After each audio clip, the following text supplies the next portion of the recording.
뉴스데이 시작합니다. 김윤수입니다. 이재명 대표가 단식 중단을 선언했습니다. 국회에서 체포 동의안이 가결된 지 이틀 만이자 19일간의 국회 단식에 이어 소위 병상 단식을 닷새간 이어가던 차였습니다. 이 대표는 우선 회복 치료를 받으면서 사흘 뒤에 있을 구속영장 심사를 준비할 것으로 보입니다. 친명계도 더 이상 밀릴 수 없다는 듯 본격적으로 이 대표 구하기에 나섰습니다. 오늘의 첫 소식, 김민지 기자가 보도합니다. 이재명 민주당 대표가 단식을 중단한다고 밝혔습니다. 체포 동의안이 가결된 지 이틀 만입니다. 의료진은 오늘 이 대표에게 즉각적인 단식 중단을 강력히 권고했습니다. 오늘부로 단식을 중단하고 본격적인 회복 치료에 들어갑니다. 이 대표는 지난달 31일 윤석열 대통령에게 전면적 국정 쇄신을 요구하며 단식을 시작했습니다. 단식 19일 만인 지난 18일 병원으로 긴급 이송된 뒤에도 음식물 섭취를 거부해왔습니다. 이 대표 측은 의료진과 협의해 법원 출석 등 일시적인 외부 일정을 소화하겠다고도 밝혔습니다. 오는 26일로 예정된 구속영장 실질심사에 참석할 가능성이 큰 것으로 전해집니다. 친명계는 이 대표의 단식 중단 소식에 투쟁 의지를 불태우며 구속 반대 탄원서 모으기 총력전에 나섰습니다. 민주당 의원들에게 제출하라고 한 탄원서에는 이 대표가 구속되면 국정 운영과 국가 시스템에 중대한 문제가 생길 것이라고 써 있습니다. 이 대표를 지지하는 외곽 조직에서도 별도 탄원서를 받고 있는데 주최 측은 하루 만에 20만 명이 동참했다고 주장했습니다. 국민의힘은 사법부를 압박하는 사법 방해라고 비판했습니다. 단식을 중단한 이 대표를 향해서는 건강 회복을 기원한다면서도 국정 혼란에 대한 대국민 사과를 하라고 했습니다. 채널A 뉴스 김민지입니다. 이재명 대표의 구속영장 심사 사흘 앞으로 다가왔습니다. 이번 구속심사 결과엔 검찰 수사의 정당성과 함께 향후 수사 동력까지 달려있는 만큼 이 검찰은 만반의 준비를 하고 있습니다. 비상근무체제에 돌입한 수사팀은 주말인 오늘도 출근해서 구속심사를 준비하고 있습니다. 서울중앙지검으로 가보겠습니다. 박건영 기자, 검찰청사 분위기는 어떻습니까? 네, 오늘 주말 저녁인데도 이재명 더불어민주당 대표를 수사하는 이곳 서울중앙지검 10층 검사실 곳곳에 불이 들어와 있는데요. 이 이재명 대표의 구속심사를 대비해서 서울중앙지검과 수원지검 두 개 검찰청 수사팀 전원이 근무하고 있습니다. 새벽까지 야근한 수사팀은 오늘 아침에도 일찍 출근했는데요. 법원에 추가로 제출할 의견서를 작성하고 있습니다. 검찰은 백현동 사건으론 500쪽, 대북 송금 사건 800쪽 분량의 의견서를 법원에 제출했는데요. 이재명 대표의 변호인단 논리를 반박하는 맞불 의견서 300쪽 정도를 추가로 준비 중인 걸로 전해집니다. 합하면 검찰 의견서가 1,600쪽을 넘을 걸로 보입니다. 검찰은 법정에서 재생할 프레젠테이션도 만들고 있습니다. 영장 심사엔 총 6명의 검사가 투입될 예정인데요. 백현동 비리와 위증교사 내역을 설명한 뒤 대북 송금 혐의를 강조할 계획입니다. 월요일자로 검사 상당수는 인사 이동을 합니다. 하지만 구속영장 심사를 대비해 인사 발령과 무관하게 수사팀을 유지할 예정입니다. 영장 심사 후에도 재판에 대비해야 하기 때문에 일부 검사에 대해 직무 대리 발령을 내는 것도 고려하고 있습니다. 바쁘게 돌아가는 내부 상황과 달리 검찰은 외부 입장 표명 자제하고 있습니다. 저희들 검찰에서 할 일만 담담하게 하도록 하겠습니다. 검찰은 특히 이 대표 위증교사 내역이 담긴 통화 녹음 파일도 심사 당일 법원에 제출할 예정인 것으로 알려졌습니다. 혐의 중대성 외에 증거 인멸 정황을 강조하겠다는 겁니다. 지금까지 서울중앙지검에서 채널A 뉴스 박건영입니다. 이재명 대표의 대북 송금 혐의와 관련해서 그간 이 사건의 핵심 관계자인 이화영 전 부지사는 오락가락 진술을 바꿔 논란이 됐습니다. 하지만 검찰은 이 전 부지사가 진술을 바꾼 적 없다는 입장입니다. 옥중 편지가 공개된 다음 날 검찰 조사에서 나온 이화영 전 부지사의 진술 때문입니다. 성혜랑 기자가 단독 취재했습니다. 지난 7월 이화영 전 경기평화부지사는 옥중에서 쓴 자필 편지를 언론에 공개했습니다. 쌍방울 측에 방북을 신경 써주면 좋겠다고 말했고 이재명 지사의 방북 비용 대납 보도는 사실이 아니라는 내용입니다. 민주당은 이 전 부지사가 이재명 대표에게 방북 비용을 보고했다는 진술이 뒤집혔다고 평가했습니다. 이재명 경기지사에게 사전 보고한 일도 없다고 분명히 밝혀서 일부의 언론 보도는 허구였음이 드러났습니다. 이제 진술 조작까지 나선 것입니까? 하지만 서신 공개 다음 날 검찰에 나온 이 전 부지사는 편지를 잘 읽어보라며 진술을 번복한 게 아니라고 말한 것으로 확인됐습니다. 쌍방울 그룹이 100에서 200만 달러를 보내는 등 일을 잘 추진하고 있다며 사전 보고를 하지 않았다고 적었는데 사후 보고는 했다는 겁니다. 2019년 12월 이 대표에게 고생하셨다는 말을 들었다고도 진술한 것으로 알려졌습니다. 검찰은 이 전 부지사의 진술을 이재명 대표 구속심사에서 공개할 예정입니다. 검찰은 가장 최근에 공개된 자필 진술서 역시 이 전 부지사가 자발적으로 쓴 게 아니라고 주장할 것으로 알려졌습니다. 채널A 뉴스 성혜란입니다. 민주당은 혼란 그 자체입니다. 계파 갈등이 본격적으로 표출되고 있는데 친명계의 공세가 거셉니다. 그제 비명계 원내 지도부에 이어 오늘은 비명계 최고위원인 송갑석 의원이 사퇴했습니다. 차기 원내대표도 친명계에 돌아갈 가능성이 큽니다. 민주당 지도부가 친명 일색으로 재편되고 있다는 분석이 나옵니다. 김유빈 기자입니다. 비명계인 송갑석 민주당 최고위원이 전격 사퇴했습니다. 송 최고위원이 어젯밤 사의를 표했고 이재명 대표가 수용했다고 당은 설명했습니다. 송 최고위원은 이 대표 1차 체포동의안이 부결된 직후 비명계와의 소통을 늘리겠다고 지명된 탕평 인사였습니다.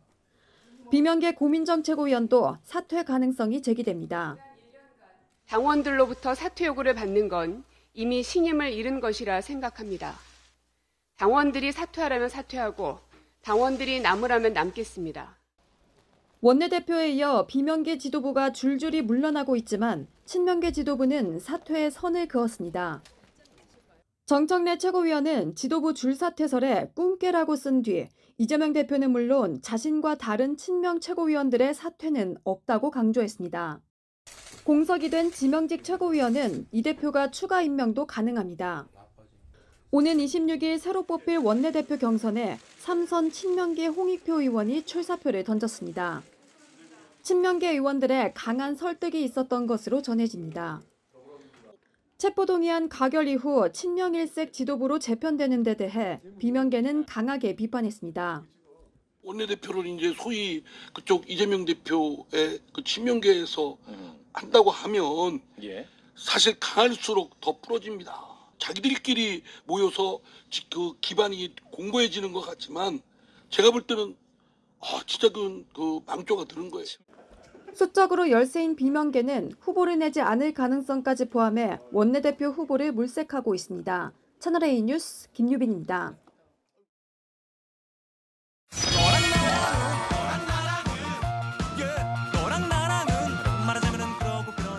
네, 여랑야랑 정치부 이현재 기자 나와 있습니다. 첫 번째 주제 보겠습니다. 땡땡땡 때리려다 누굴 때린다는 겁니까? 네, 한동훈 법무부 장관입니다. 김의겸 민주당 의원이 이재명 대표 구속영장 심사 담당인 유창훈 판사에 대해 이렇게 말한 것이 발단이 됐습니다. 자신이 가장 유리하다고 생각하는 영장 전담 판사를 선택을 한 거죠. 그리고 그 선택된 판사가 하필이면 또 한동훈 장관의 서울대법대 92학번 동기라는 점. 그러니까 한 장관과 이 유 판사가 서울대 법대 동기라는 건데 이건 사실인 겁니까? 네, 지금 법무부는 오늘 바로 입장문을 내고 한 장관과 유 판사는 서로 일면식도 없다면서 김 의원이 가짜뉴스를 유포한 것에 대해 필요한 조치를 하겠다고 밝혔습니다. 언론중재위 제소나 명예훼손 혐의로 고소하는 방안 등을 검토한다고 합니다. 자, 이제 김 의원 주장이 어디가 틀린지 한번 알아보니까요.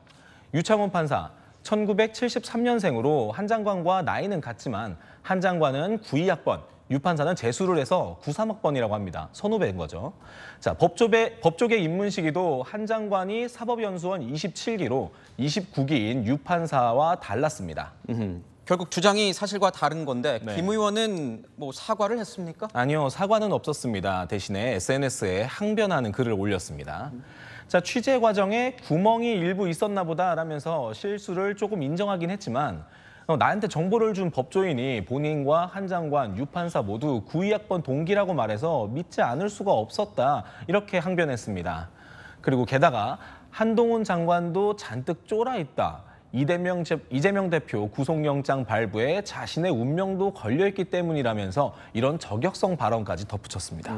그런데 이 김 의원과 한 장관의 이런 다툼이 한두 번이 아니었지 않습니까? 네, 그렇습니다. 김 의원, 한 장관에게 지난해 10월 국정감사 때 그 청담동 술자리 의혹을 제기했었죠. 그래서 지금 소송이 진행되고 있기도 합니다. 김앤장 변호사 30명가량이 있었습니다. 그리고 윤석열 대통령도 이 청담동의 바에 합류를 했습니다. 제가 노래를 부르고 동백 아가씨를 했다고요? 3시 넘어서? 자신 있는 말씀이신가요? 어떻게 보면 두 사람의 악연이라고 할 수도 있겠군요. 네, 두 번째 주제 보겠습니다. 신기록 41, 윤석열 대통령이 보이는데 어떤 신기록을 세웠습니까? 네, 41. 이번 윤석열 대통령이 이번 미국 순방 때 진행한 양자회담 횟수입니다. 4박 6일간의 미국 방문을 마무리한 윤 대통령, 유엔 총회 연설 후 대부분 일정을 2030년 세계 엑스포 부산 유치전으로 보냈습니다.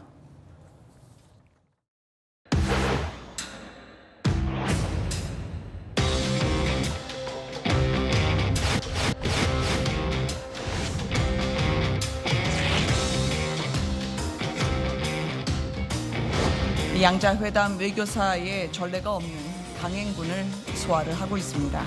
밤낮을 가리지 않고 몰아치는 폭풍 일정입니다.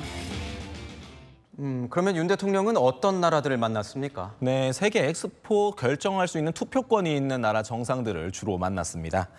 유럽 13개국, 아시아 태평양 8개국 등 41개국 해외 정상들에게 부산 엑스포 유치를 적극 홍보했는데요. 자, 우리 대표부에 회담장을 2개 이상 만들어 놓고 윤 대통령이 회담장을 오가면서 일정을 소화했다고 합니다. 상대국 정상을 제 시간에 모셔오는 첩보 작전을 하루 종일 수행하기도 했습니다. 양자회담을 이렇게 많이 가진 건 뭐 본 적이 없는 것 같은데 그래서 이 기네스북에 등재해야 된다 뭐 이런 얘기도 나왔던 것 같습니다. 네, 결론부터 말하면 불가능한 얘기입니다. 자, 대통령실 관계자는 정치, 외교, 정무 문제는 기네스북에 등재하지 않는 것이 원칙이라고 설명하면서도 한 달 동안 60개 이상의 양자회담은 세계 외교사에 없던 일이라고 강조했습니다. 자, 오는 11월 말 2030년 세계 엑스포 개최지가 결정되는데요. 자, 그동안 숨가쁘고 치열한 외교전을 펼쳐온 만큼 좋은 결과가 나오길 기대해 봅니다. 네, 지금까지 여랑야랑이었습니다. 오늘 오후 일가족 5명이 숨진 채 발견된 사건이 발생했습니다. 그런데 시신이 발견된 장소가 이 제각각이라서 이 사건의 전말이 궁금해집니다. 현장 취재기자 연결해 보겠습니다. 자, 김지윤 기자, 현재 상황 전해주시죠. 네, 일가족 5명이 서울과 경기도에서 각각 숨진 채 발견됐습니다. 가장 먼저 발견된 건 40대 여성 A씨입니다. A씨는 이곳 송파구 잠실동 아파트 단지에서 추락했습니다. 경찰과 소방은 A씨를 병원으로 이송했지만 결국 숨진 채 발견됐습니다. 이 과정에서 경찰은 자세한 사건 경위를 파악하기 위해 가족들과 접촉했는데요. 이 과정에서 A씨 가족이 거주하는 서울 송파구 빌라에서 남편과 시어머니 그리고 시누이가 숨진 상태로 발견된 걸로 전해졌습니다. 경찰은 빌라 안에서 유서를 발견했는데 유서 안에는 생활고를 호소하는 내용이 담겨져 있는 걸로 알려졌습니다. 경찰은 A씨가 투신하기 직전 이용했던 차량 등 동선을 추적해서 A씨가 최근 머물렀던 장소를 경기도 김포시 호텔로 특정했습니다. 경찰이 도착했을 당시 호텔에는 A씨 딸이 숨진 상태였던 걸로 알려졌습니다. 결국 부부 중 아내는 서울 송파구 아파트 단지에서 남편과 남편 가족들은 서울 다른 주택가, 그리고 부부 슬하에 따른 경기 김포시 호텔에서 각각 숨진 상태로 발견된 건데요. 경찰은 일가족 5명이 모두 숨진 경위를 파악하는 한편 경제적인 어려움을 겪었다는 유서 내용을 토대로 사건 발생 과정을 확인하고 있습니다. 지금까지 서울 송파구 잠실동에서 채널A 뉴스 김지윤입니다. 오는 11월 4일 열리는 부산 불꽃축제를 앞두고 광안리 해변가 일부 가게들의 자릿세가 벌써부터 논란입니다. 한 테이블당 무려 100만 원입니다. 터무니없이 비싸다는 지적이 나오지만 단속할 근거는 없습니다. 홍진우 기자입니다. 광안리 해수욕장에 자리한 한 주점이 내건 공지입니다. 11월 4일 불꽃축제를 앞두고 최고의 명당을 예약하라는 건데 문제는 가격입니다. 1인석은 15만 원, 루프탑 5인석은 100만 원, 8인석은 120만 원을 책정했습니다. 여기에 음식값은 별도입니다. 테이블당 안주 10만 원 이상을 주문해야 한다는 조건도 내걸었습니다. 너무 비싼 것 아니냐는 논란이 불거지자 해당 지역 상인회 측은 바가지 요금은 아니라고 해명했습니다. 공식 티켓 가격이 1인당 7에서 10만 원인 걸 감안하면 터무니없는 가격은 아니라는 겁니다. 커피하고 또 뭐 담요하고 뭐 몇 가지를 제공을 해주더라고요. 뭐 그 정도면 너무 과하지 않은 것 같다. 너무 과하다고 느끼면 얘기를 해달라. 금액 조정을 하겠다라고는. 하지만 시민들 반응은 싸늘합니다. 특급 호텔도 아닌 식당에서 100만 원 넘는 자릿세를 받는 건 너무한다는 반응입니다. 좋은 추억 만들 수 있을 것 같아서 좋긴 한데 100만 원 같은 경우에는 좀 비싼 감은 없지 않아 있어요. 부산 불꽃축제는 100만 명 인파가 몰리는 지역 최대 축제. 전망 좋은 카페나 식당에서 축제날 수십만 원 이상 자릿세를 받으면서 바가지 논란이 끊이지 않았습니다. 하지만 현행법상 업주가 요금을 대폭 올려도 단속할 근거가 없습니다. 상인들은 축제 기간 과도하게 자릿세를 받지 말자며 자정 노력을 하고 있다고 항변합니다. 하지만 상인들과 시민들이 생각하는 적당한 가격의 간극이 줄어들지 않는다면 바가지 논란은 앞으로도 반복될 수밖에 없습니다. 채널A 뉴스 홍진우입니다. 오늘 새벽 출항 중이던 한 선박이 전복되는 사고가 발생했습니다. 뒤집힌 배 안에 갇혀있던 선원은 에어포켓 덕분에 극적으로 구조됐습니다. 정현우 기자의 보도입니다. 해경 구조선이 바다를 헤치며 빠르게 출동합니다. 잠시 후 특공대원이 바다에 뛰어들어 전복된 모터보트로 다가갑니다. 여러 번 선체를 쳐보고 몇 차례 바닷속도 수색하더니 배 안에 선원 한 명이 갇힌 걸 알아냅니다. 조금만 기다리세요, 조금만. 지금 괜찮으세요? 오늘 새벽 낚시를 위해 출항했다가 테트라포드와 충돌해 배가 뒤집히는 사고가 발생했습니다. 승선원 2명 중 1명이 배 안에 갇힌 상황. 특공대원이 바다에 잠긴 배 안을 구석구석 살피고 발만 겨우 떠있는 선원을 발견합니다. 침몰한 배 안에 공기가 남아있는 부분, 에어포켓 안에 머리만 내밀고 버틴 겁니다. 선체 선수 쪽에 한 40리터 정도의 에어포켓이 안에 존재하더라고요. 머리 하나 정도 들어갈 정도의 그 작은 곳에서 잘 버텨주셔가지고 저야 감사드리죠. 곧바로 구명정이 접근해 선원을 들어 올립니다. 하나, 둘, 셋! 구조된 선원은 탈진한 상태로 가슴 통증을 호소해 119 구급대로 인계됐습니다. 고개 옆으로 돌려. 이쪽으로 돌려. 토할 것 같아, 옆으로 돌려. 해경 구조사 1명도 배에서 샌 휘발유를 마셔 병원으로 이송됐지만 다행히 건강에 이상은 없습니다. 극한의 상황에서 끈질기게 버틴 선원과 필사적인 해경의 구조가 빛을 발했습니다. 채널A 뉴스 정현우입니다. 요즘 불교가 이스님 때문에 뜨겁습니다. 화제의 중심에 선 일명 꽃스님이 SNS를 중심으로 큰 관심을 모으고 있습니다. 팬클럽이 생겨났을 정도인데 이스님을 보기 위해 선착순 전쟁이 벌어지기도 합니다. 이현용 기자입니다. 풀벌레 소리와 가을바람이 어우러진 지리산 자락의 산사. 스님 주변으로 외국인부터 어르신, MZ세대들이 가득합니다. 나만의 살아가는 방법이 생겨나고 스님과 함께 오래된 기둥을 만지며 좋은 기운을 받아내고 느끼셔야 됩니다. 스님의 재치에 웃음이 끊이지 않고 화엄사의 척탑을 돌며 마음으로 기도도 합니다. 범정스님과 함께하는 야간 사찰 탐방 프로그램은 접수 4시간 만에 마감됐습니다. SNS에서 보던 꽃스님을 직접 볼 수 있다는 입소문 덕분입니다.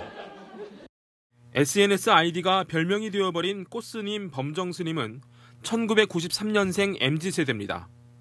중학생 때 출가해 불심을 공유하고자 사진을 올리다 보니 어느새 SNS 유명인이 됐습니다. 외신에서도 한국의 꽃스님을 소개해 눈길을 끌었습니다. 사진 찍기는 필수. 환하게 웃어주세요. 미소. 인스타그램 팔로워 2만 8천여 명. 스님과 절과 그리고 여러분들과 신비주의에 이렇게 가로막혀 있을까 하는 좀 안타까움이 있었어요. 빠르게 좀 더 직접적으로 소통할 수 있는 방법이 뭐가 있을까 하다가 평소 다니던 절이지만 더 특별해집니다. 자신이 겪었던 경험 그리고 앞으로 자기가 생각하고 있는 그런 부분을 얘기해 주시고 더 인간다운 스님인 것 같았어요. 스님들의 SNS 활동은 대중 친화적이라는 점에서 긍정적입니다. 스님이 운영하는 한 불교 명상 게스트하우스는 SNS를 통해 찾아온 외국인과 대학생이 매달 300명에 달합니다. 기금을 모으고 있는 탁발 마라토너 진호 스님도 SNS 활동이 활발합니다. SNS가 스님들의 새로운 포교 법당이 되고 있습니다. 채널A 뉴스 이현용입니다. 한미동맹 70주년을 맞아 한국에서 복무 중인 미군들이 한국어 실력을 뽐냈습니다. 트로트부터 성대모사까지 한국인이 다 된 것 같습니다.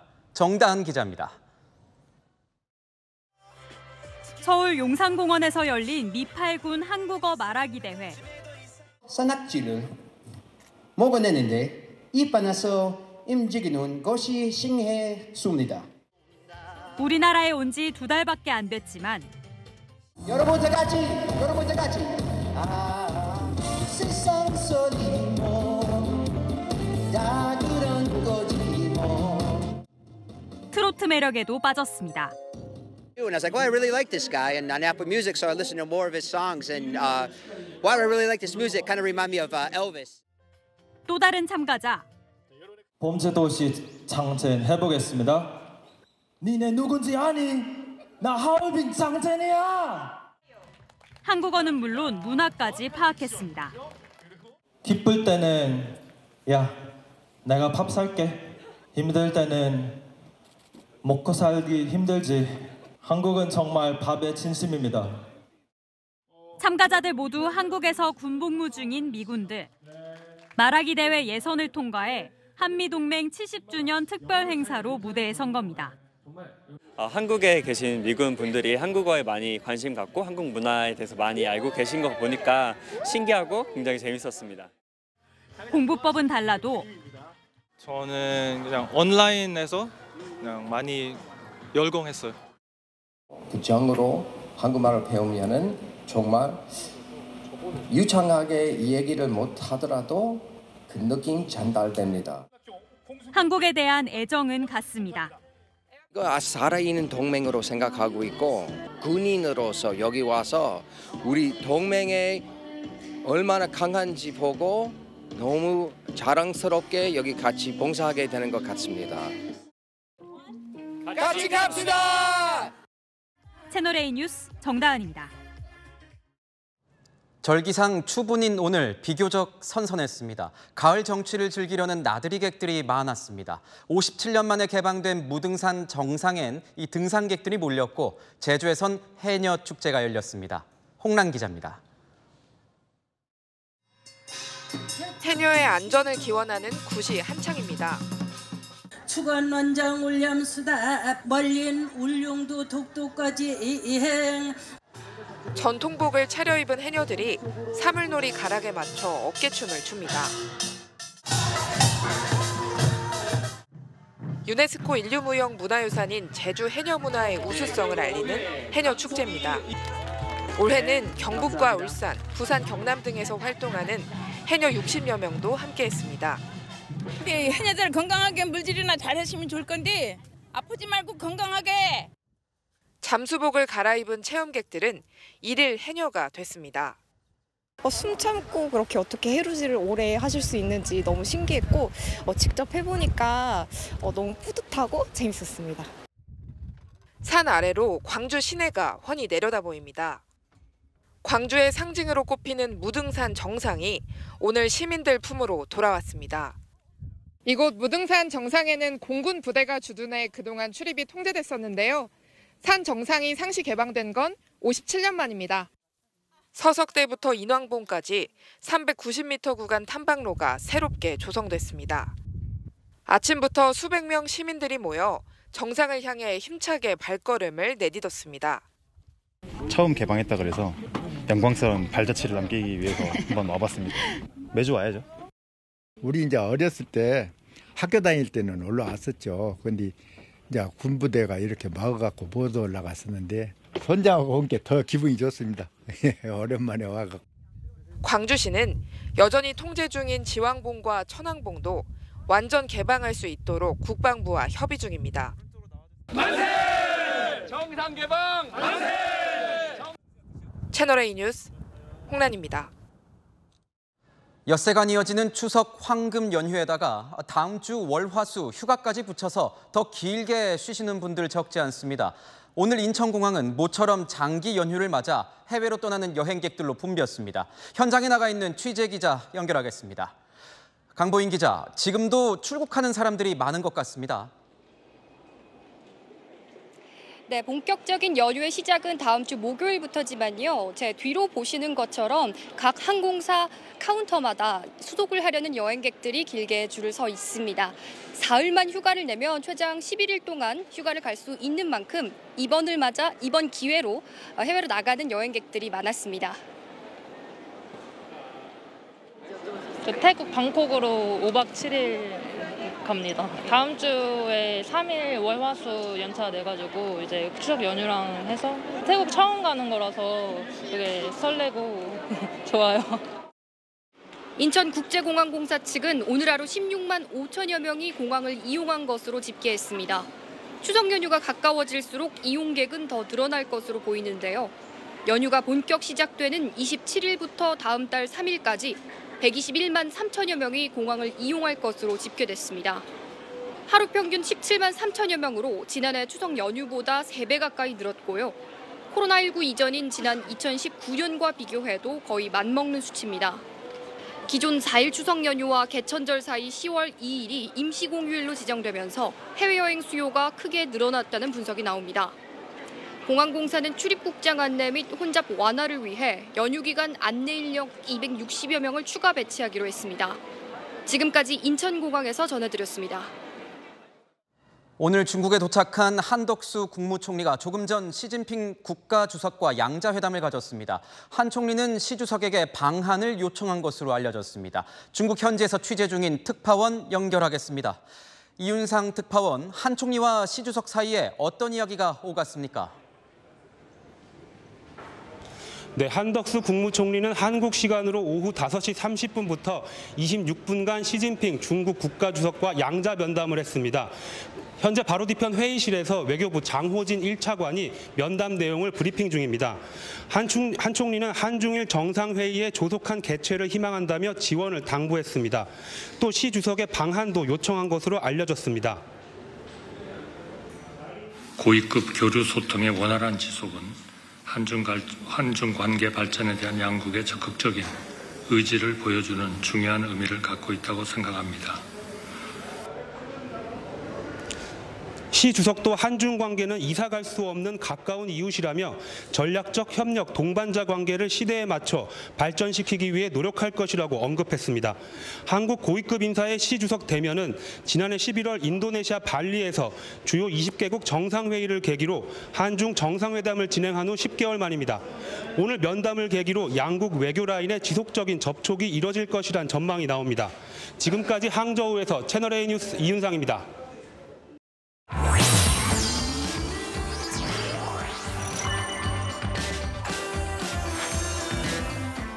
데뷔 이래 지금까지 멈추지 않고 노래하는 가수 남진 씨를 모셨습니다.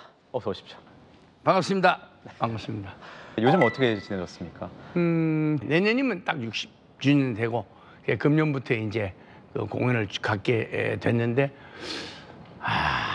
항시 하는 공연이지만 하면 할수록 더 힘들고 어려운 것 같아요. 오랜 세월 사랑을 준 팬 여러분들에게 보답하는 그런 무대를 가져야 되기 때문에 어떻게 감동을 드릴 수 있느냐. 그건 내 자신과 싸움이죠. 또 이 60주년 맞아서 새 신곡도 내셨다면서요? 예, 이별도 내 것, 용감한 자만이 미인을 두 곡을 전혀 스타일이 다르죠. 이 방송 우리 또 시청하시는 분들을 위해서 한번 예, 한 소절 알겠습니다. 한번 좀 부탁드릴게요. 가다가 또 돌아보고 홀린 듯이 빠져드네 가슴에 던져진 불씨 이렇게 불러요. 와. 네, 재즈처럼. 70대 가수로서 가장 힘든 점은 뭔 것 같으세요? 건강이죠. 건강? 건강을 항시 이제 그 마음은 항시 젊잖아요. 무대에서 빡빡 춤췄던 생각이 있는데 지금은 그렇게 안 되잖아요. 세월이. 네. 예를 들어서 팬들이 어제 팬들이 그때 10대 팬들 소녀들이 지금 다 60대잖아요. 예. 근데 이제 무대에 와서 내가 예를 들어서 님과 함께를 부르는데 저 푸른 초원 위에 이렇게 부르면은 얼마나 실망스럽겠어요. 정말 그때 그 리듬을 똑같이는 못 하더라도 그런 감성을 줄 수 있는 그런 것은 건강이 있어야 되잖아요. 그래서 집에서 항상 연습해요. 어떠세요? 좀 새로운 트렌드에 잘 적응하는 편이세요?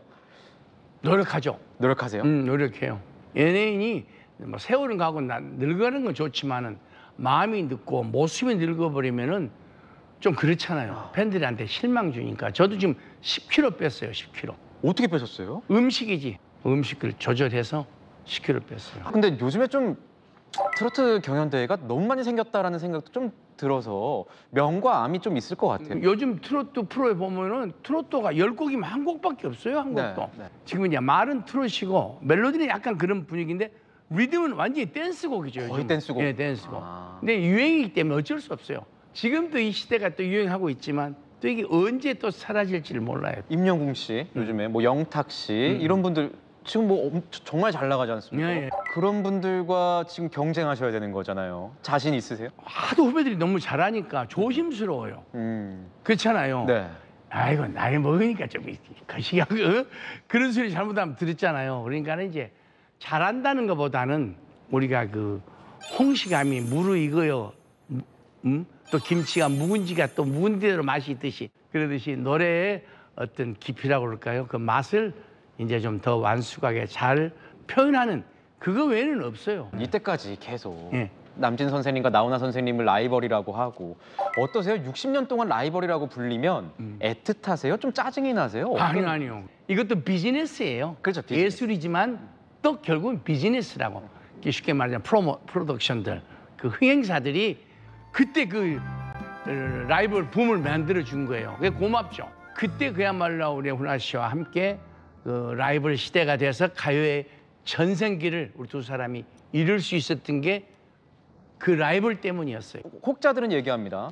지금 나훈아 씨 같은 경우에는 굉장히 뭐 신비주의로 나오고 선생님 같은 경우에는 굉장히 대중과 많이 맞닿아 있고 혹시 좀 바꿔보고 싶진 않으세요? 아니, 나도 어떤 면에서는 훈아 씨 같은 면이 부러울 때가 있어요. 왜냐하면 그 어디 조용하게 혼자 갖고 좀 차분하게 자기만의 어떤 그걸 갖고 있는 것도 있는데 자기 성격 나름인 것 같아요. 저는 또 그렇게 한 2, 3일은 있을지 모르지만 절대 못 있어요. 저는 또 뛰어나와야 돼. 아, 성격 자체가 원래 못 있어요. 친구들이 10명 다 만나고 다녀야 되니까. 영원한 현역 가수로서 나훈아 씨부터 임영웅까지 지금 생각하는 라이벌, 떠오르는 라이벌은 누구세요? 라이벌은 다 라이벌이죠. 가수 전체가. 그러나 이제는 그 남진이라는 제가 갈 길, 마이 웨이죠, 바로. 마이 웨이. 제가 어려운 고비도 몇 번 있었어요. 제가 오늘이 그나마 있는 것도 한 서너 번 그런 슬럼프를 큰 걸 겪었기 때문에 거기서 많은 걸 느끼게 됐죠. 처음 슬럼프 탁 빠진 건 그때 군대 갔을 때죠. 군대 갔을 때? 네. 월남전 가셨어요? 한 3년 동안. 저것도 국내도 아니고 월남에 있었잖아요. 네. 그러면 세월이 가면 다 잊어버리잖아요. 네. 팬들이 뭐 가수 한 사람만 있는 게 아니고. 그러니까 스타들한테는 잊혀짐이 굉장히 무서운 거죠. 그게 제일 무섭죠. 그게 공백이 있었잖아요. 마음이 고와야 여자지 얼굴만 예쁘다고 여자냐 한 번만 마음 주면 변치 않는 여자가 정말 여자지.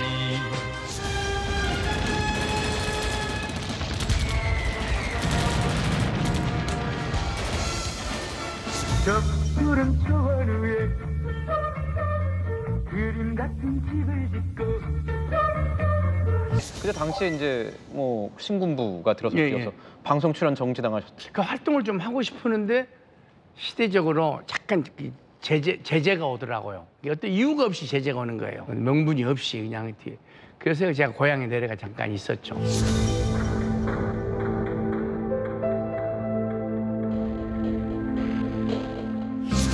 나의 빈자 채워주.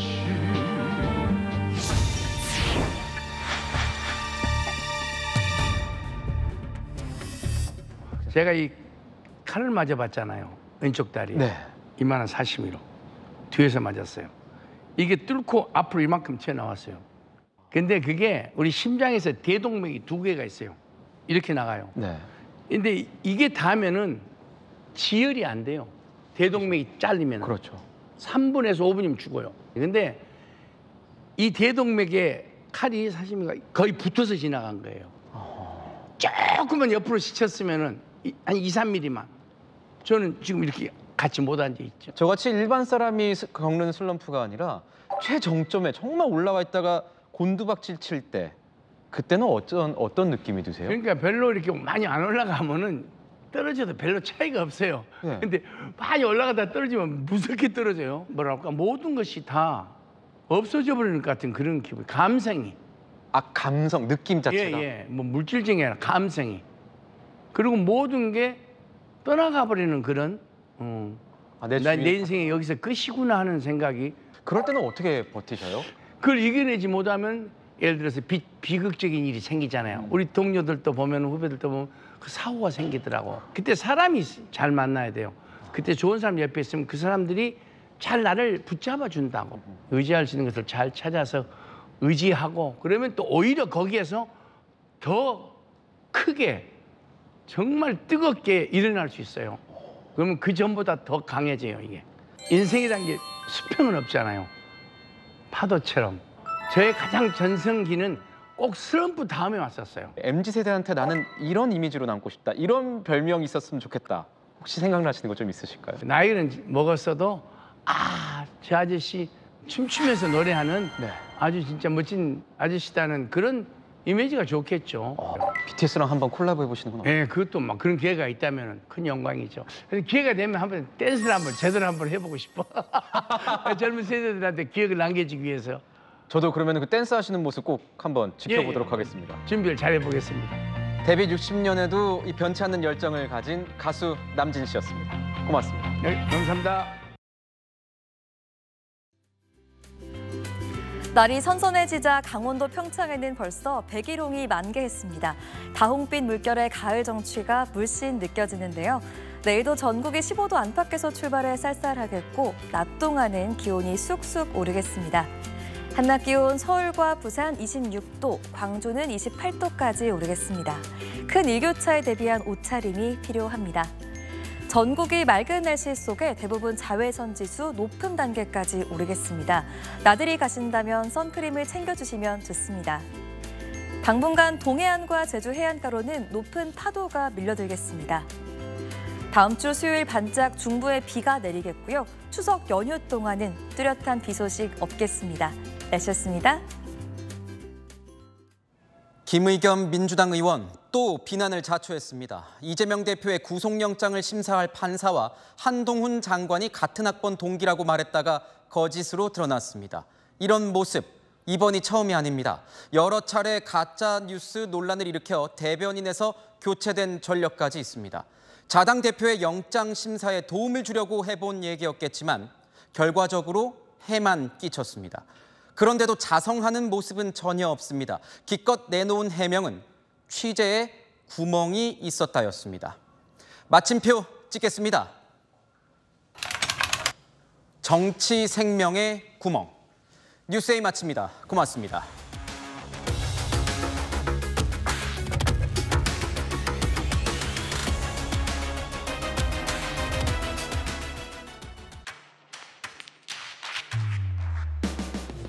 당신의 아침을 여는 보이는 라디오 정치 시그널. 시사 보도의 최강자 김진애 돌직구쇼. 돌직구쇼의 연장전 더 남아. 생생한 뉴스 현장을 전한다. 뉴스엘 라이브. 시사보도의 강력한 한방, 강력한 4팀. 오늘의 10가지 뉴스. 대한민국 대표 뉴스쇼 뉴스 탑10. 오전 8시부터 하루를 함께하는 채널A 시사보도. 9월 4일부터 출격!